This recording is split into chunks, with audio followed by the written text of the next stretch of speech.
me, mysterious traveler.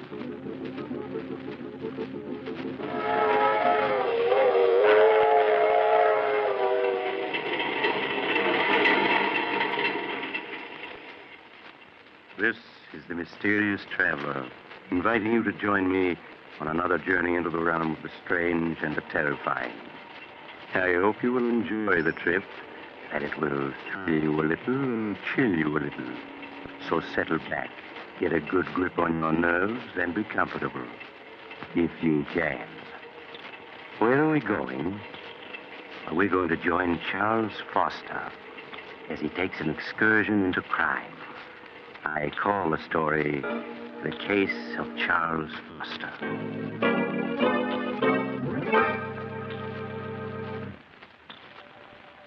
Late one evening several years ago, when I was practicing medicine in a large eastern city, I visited Charles Foster, a friend and patient of mine. I took with me Flush, a cocker spaniel he had entrusted to me. Hello, Doctor. Glad you were able to come. I see you brought Flush. Hello, Flush, old boy. He's missed you, Charles. I've missed him, too, Doctor. It's been quite lonesome without him these past few months. Down, boy. It's a good dog. How do you feel, Charles? Oh, I'm all right, Doctor. You needn't worry about me. I'm glad to hear that. I suppose you've been quite puzzled about everything that's happened these past months. Frankly, Charles, I have. Even now, I find it difficult to believe that you could... Doctor, I'm going to tell you something that I've never told anyone. I thought I'd go to the grave with my secret, but, we've always been friends, and I'd like you to know the truth. As you wish, Charles. It's strange how little people know of one another. For 10 years, Agatha and I were married, and to the outside world, we were a happily married couple. But in the privacy of our home, I found life with Agatha a nightmare. I never would have guessed that. For 10 years, I stood her sharp tongue and constant nagging. I might have gone on taking it the rest of my life. Fate hadn't decreed otherwise. It was 3 years ago on a beautiful spring evening that fate stepped in to change the entire course of my life.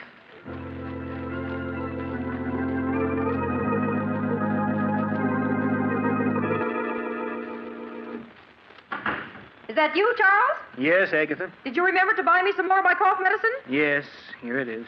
Supper ready? Some men would be more interested in their wives' health than their own suppers. I'm sorry, Agatha, but you really don't look sick to me. That's because you don't care. I'm not well, and you know it.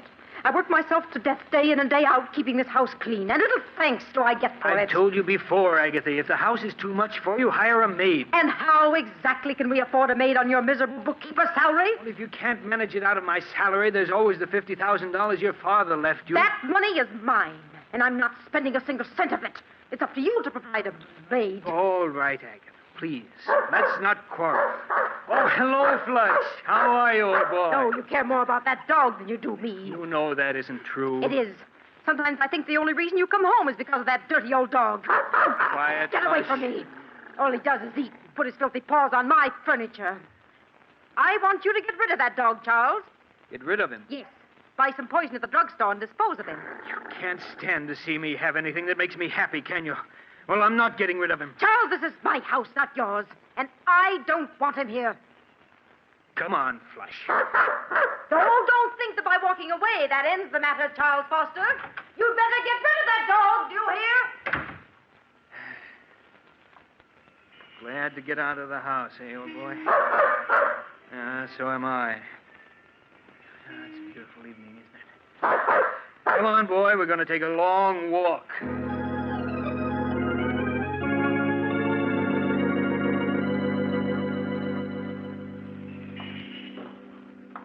You want to turn around and go home now, Flush?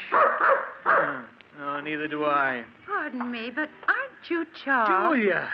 Julia Sanders! Charles, I thought it was you. Oh, let me look at you. Oh, Julia, you haven't changed a bit. You're as lovely as... How long has it been since we last saw each other? 10 years, almost 11. Has it really been that long? Julia, have you ever forgiven me for what happened? Of course, Charles. I was so insanely in love with you, Julia, that I couldn't bear to have other men look at you. You know that I didn't mean... I know, Charles. I've thought of that night constantly. It's been like a nightmare ever since. Please, Charles, it's all past and forgotten now. You were perfectly justified in breaking our engagement. After what I'd done, there was nothing else you could do. I understand you married Agatha Winthrop a year after I'd gone abroad. Yes, Julia. After you left for Europe, people kept telling me what a wonderful wife Agatha would make me. I allowed myself to be convinced and married her. Well, I'm sure everything turned out for the best. But it didn't, Julia. Almost from the beginning, our marriage was a failure. For these past 5 years, Agatha and I have merely been living together under the same roof. Oh, I'm sorry, Charles, that it didn't turn out well. Nothing turned out well, Julia, after I lost you. I hope things have been better with you these past 11 years. Oh, I can't complain. I spent a number of years in Paris studying art and working at dress designing. Oh. I only came back a few months ago. You've never married? No. I'm working now for Morgan's department store as their art director. Oh, really? Well, my office is only a few blocks from there. Look, Julia, why don't we have lunch together tomorrow? There are so many things I'd like to know. Well, I'd like to, Charles, but I think it would be much better that we don't. Oh, now, surely, Julia, there's no harm in two old friends having lunch together, is there? No, I suppose not. I won't take no for an answer. Do you know where Drake's restaurant is? Yes. Will 1 o'clock tomorrow be all right? Yes, that's my usual lunch hour. Good, then it's a date.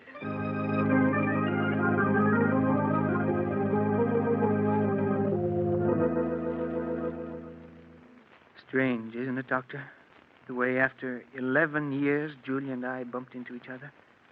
If we hadn't, what followed would never have happened.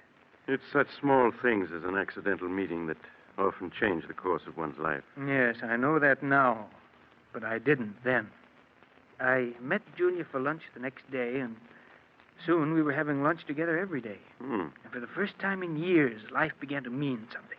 Merely seeing Julia for 1 hour a day made life worth living. I understand, Charles. We'd have lunch together, and then we'd go for a walk in the park. I sensed at the time that Julia, too, was lonely and in the need of friendship. The summer passed swiftly and happily. I should have realized that things couldn't go on that way, but I didn't. You mean you fell in love with Julia? Fell in love with her? I don't think I'd ever really stopped loving her. I became aware of how much I really cared for her one warm autumn day as we were walking through the park together.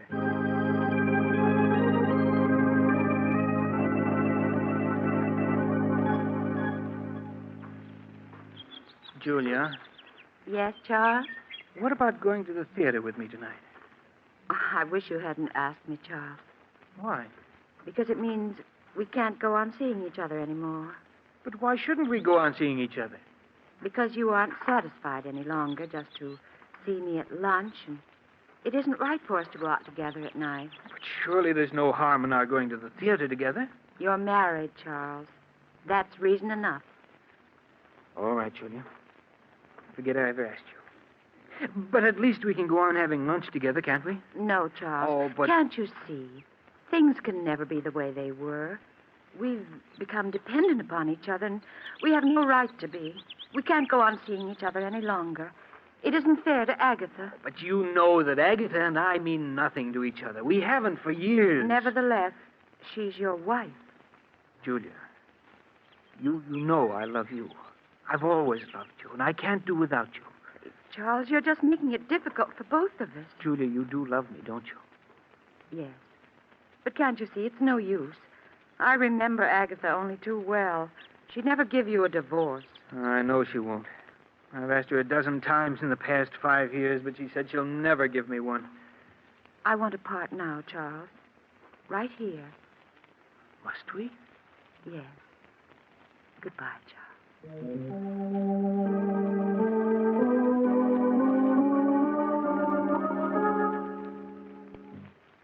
My life seemed to end that day, Doctor, with our parting. I went through the motions of living, but nothing seemed to matter any longer. I can well understand that. Months went by. Every day after work, I stayed in town, unable to face an evening at home with Agatha. When I did arrive home late at night, she'd be waiting for me. Is that you, Charles? Yes, Agatha. Sorry if I woke you. Now, lot you care. Coming in night after night at all hours, leaving me alone in this big house. Oh, don't think I don't know what you're up to. I know you're kind, Charles Foster. You better go to sleep, Agatha. A fine chance I have to sleep with you putting on the bathroom light. You know I can't sleep when that light's on. It'll take me a minute to brush my teeth, then I'll turn off the light. Agatha, Well, what is it now? what's this bottle of prussic acid doing in the medicine chest? That's a deadly poison. I know that. I got it from Mrs. Smedley, the druggist's wife. She used it to get rid of an old cat they had. When I told her about Flush, she said it was What's a thing... that about Flush? I said Mrs. Smedley gave me that bottle of prussic acid so I could get rid of Flush. I'm going to put him out of his misery tomorrow. You'll do no such thing, do you hear? If you so much as lay a hand on Flush, I'll kill you. I'll kill you, do you understand? Yes, Charles. You get rid of that poison tomorrow. Let's have no more talk of putting Flush out of his misery.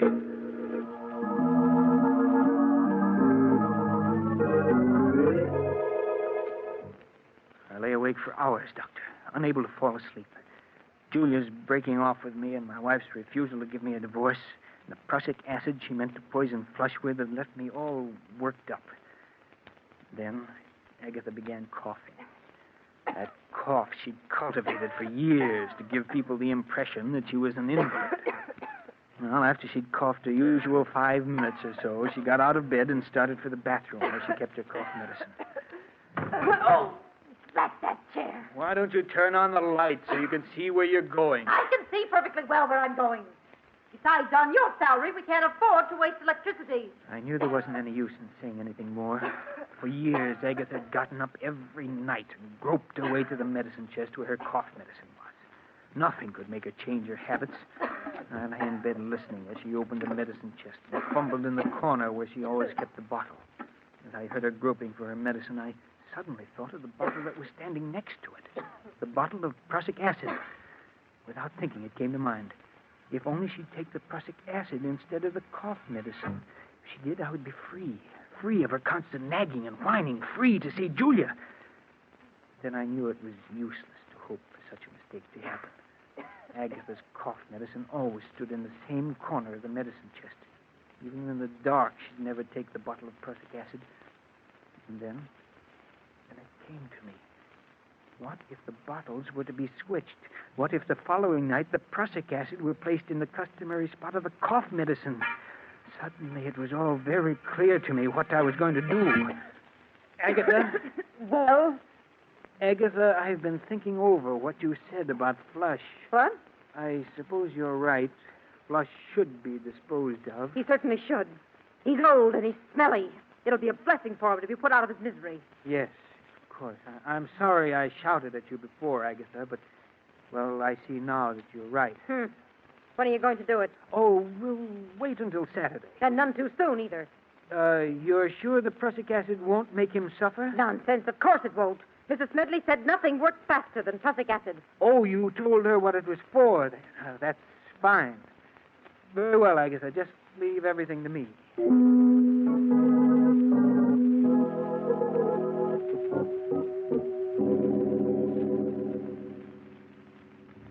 The next night, Doctor, after Agatha was in bed, I quietly strolled into the bathroom and opened the medicine chest. I compared the bottle of cough medicine with that of the prussic acid. They were both small bottles, almost identical in size. I removed the cough medicine from where it stood in the corner of the chest and replaced it with the poison. Then I went to bed and waited impatiently for Agatha to start coughing.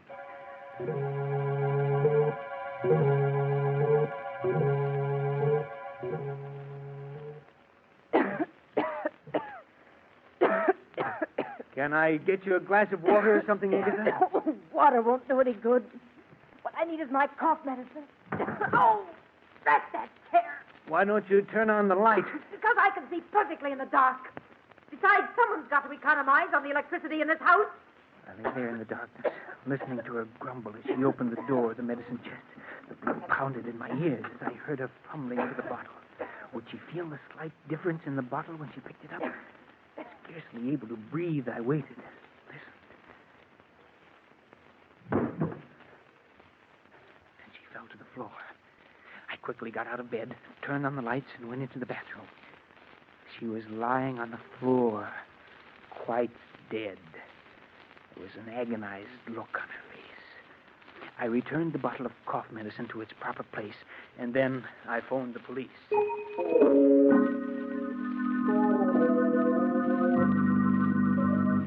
Now, you say, Mr. Foster, that your wife was in the habit of going every night to the medicine chest for a few drops of her cough medicine. Yes, that's right. And she never turned on the lights when she went to the medicine chest. Oh, no, sir.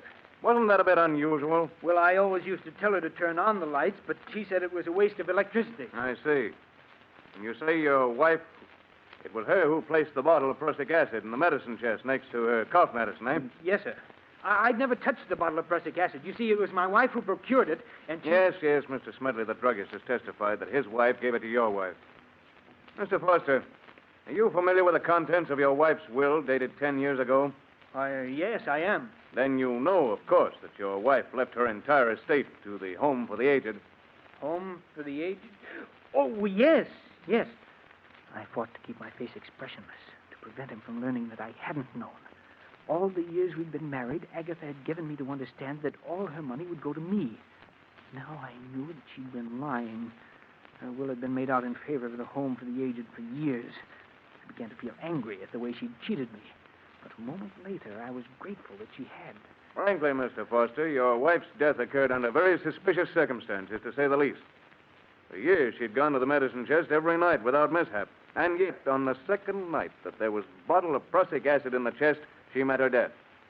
Were it not for the fact that your wife had left her entire estate to the Home for the Aged, I might be inclined to go further with this investigation. As it is, I'll instruct the coroner's jury to bring in a verdict of death through accident. That's all, Mr. Foster.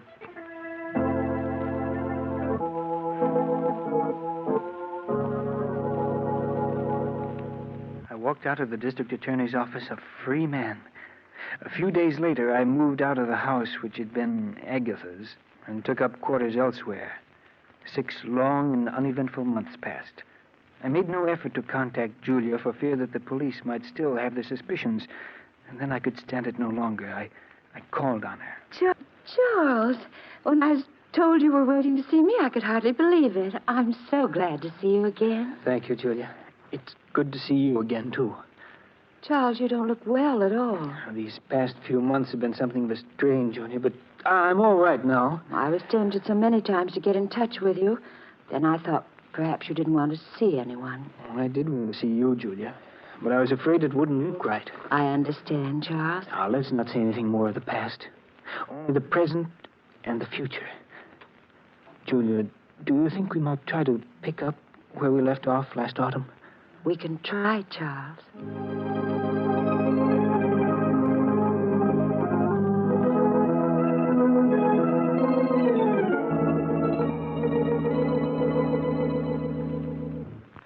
Julia and I, Doctor, began to see each other night after night. Life for me became exciting and wonderful the way it had been 11 years ago before Julia and I had broken our engagement. Didn't you ever stop to think of what you'd done? You mean Agatha? Yes. No, Doctor. They say that a murderer is ever haunted by his crime. But that isn't true. At least it wasn't in my case. To me, Agatha was part of another life in the dim past. I rarely thought of the past, only the present and the future. No, if I had any fears at all, it was the fear that something would spoil the happiness that Julia and I had found together. But nothing did. And a few months later, we were married with you as my best man. Yes, I remember. My second marriage was everything that my first hadn't been. The first time in my life I knew what true happiness meant. Julia and I were poor, but that didn't matter, for we had each other. The months swiftly passed. And as our first anniversary approached, it was hard to believe that we'd been married almost a year. Charles, before you leave for work, will you sign a check for me? Oh, who's it for, dear? Never you mind, Mr. Foster. You just leave a signed check. I'll fill in the amount and the party it's meant for. Mrs. Foster, you're acting very mysterious. Well, a wife has a right to act mysterious once a year.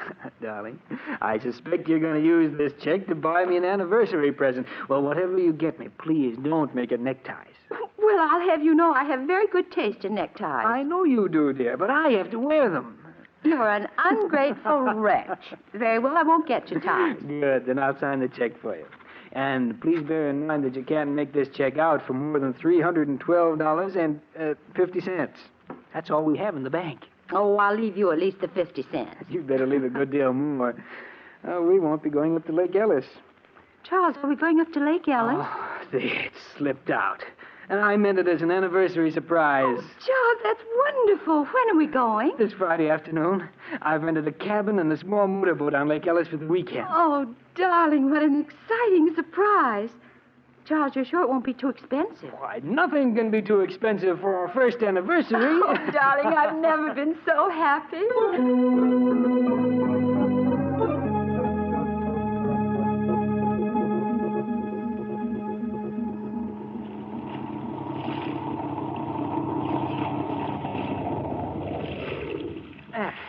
This looks like a nice place to fish. Let's see, where'd I put that bait? Here it is, dear. Thanks, darling. Uh-huh. Here's a nice, fat, dimpled worm. Well, if you can't stand to see me bait him, just turn the other way. That's it. It'll only take me a minute. Charles, look. Let's wait till I get this. There's smoke coming out of the engine hatch. What's that? Yes, you're right. It's on fire. There are flames shooting out. Fire extinguishers at the other end of the boat. Charles, you'd never make it. You'd be burned. Yes, you're right. Besides, even the extinguisher wouldn't do much good now. The fire's too big. What are we going to do? Oh, the heat. It's becoming unbearable. There's only one thing we can do, Julia. Let's go over the side. We're almost in the center of the lake. I can't swim. But I can, dear. I'll manage to keep us above water somehow. Well, all right, darling. I'll do whatever you say. You'll come through this, Julia. Now, don't be afraid. Now, I'll slip over the side of the boat first, and you follow. All right. Now, hurry, Julia. Let yourself down into the water. I'll keep you afloat. Yes, Charles. That's it. Now, let go of the side of the boat. I have you. Yes, Charles. Now, don't be afraid, darling. You see? It's no trouble keeping you above water. Now, just relax, dear, while I swim with you a bit. We've got to get a good distance from the boat. It may explode. Yes, Charles. Do you see any boats around? No, but someone's bound to see the fire and come to our rescue. Until they do, we must have courage.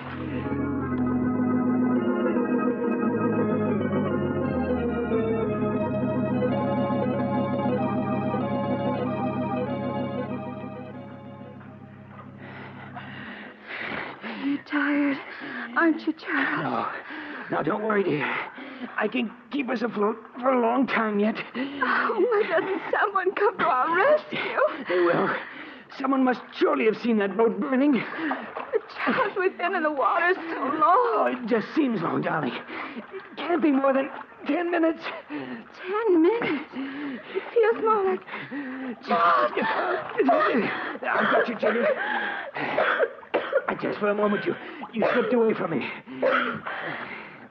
Oh, darling, it's no use. I'm just a millstone around your neck. What are you saying? Why should we both drown? Charles, save yourself. Save myself? Yes. I want you to let go of me. Let go of you? No, never. Yes, you must. You're too tired to keep going. No, darling. Either we're both saved or we're both drowned. Oh, I won't have you throw your life away. Let go of me. Julia, stop trying to break loose. Julia, darling, don't. I can't live without you. Julia, stop struggling. Save yourself. Julia! She's gone.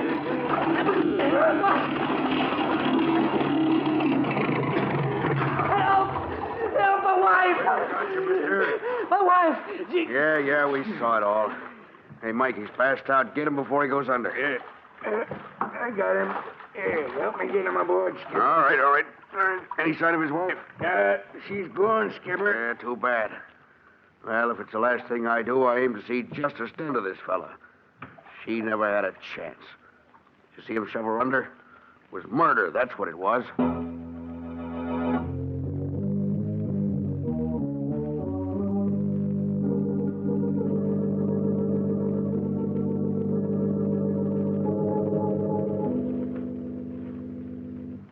Now, Mr. Foster, both of the men who rescued you claim that as they approached you and your late wife in their boat, they saw you struggling with her.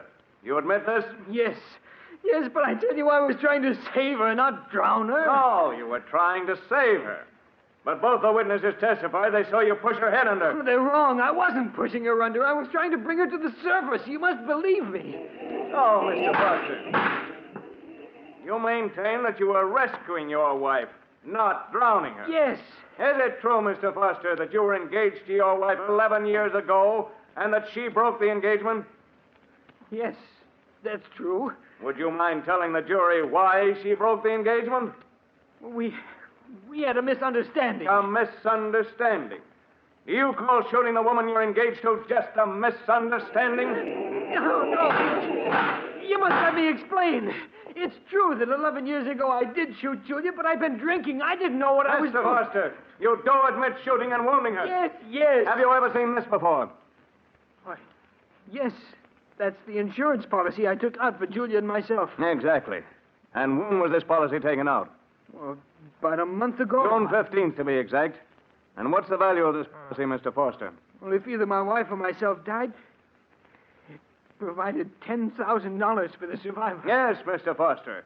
If either you or your wife died a natural death, it provided $10,000 to the survivor. But there's also a double indemnity clause in this policy, isn't there? Yes, but One that provides you with $20,000 if your wife died an accidental death, such as drowning. Yes, that's true, but I swear I didn't drown my wife. I tell you, I was trying to save her. Save her, not drown her. You must believe me. You must.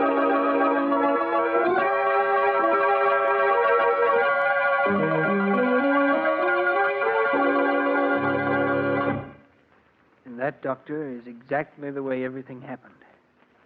Strange, isn't it? The way justice works itself out. I committed murder and escaped punishment. Now I'm paying with my life for the death of the one person I really loved. It's time to go, Foster. All right, Warden. Goodbye, Doctor. And take good care of Flush, will you? Of course, Charles. Goodbye. All right, Warden. I'm ready. Let's go.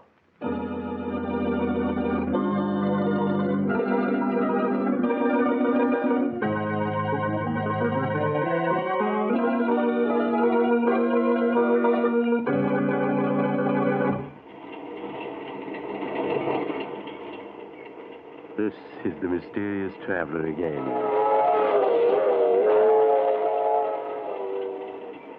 Did you enjoy our little trip? Too bad about Charles Foster, wasn't it? As he was strapped into the electric chair, there was an ironic smile on his lips, for he was being executed for something he had not done. But as Charles himself said, justice has a strange way of working itself out. I knew another man once who thought it would be a simple thing to dispose of his wife. Unfortunately, he... Oh, you're getting off here? I'm sorry. But perhaps we'll meet again soon. I take this same train every week at this time.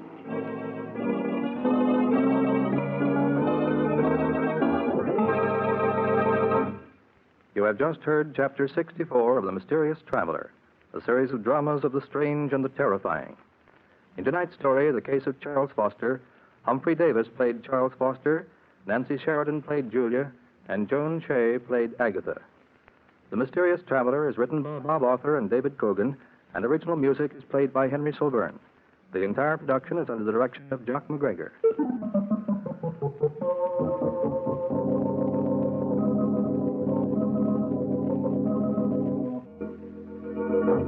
Listen next week to a tale titled Blood Money. Another Tale of the Mysterious Traveler.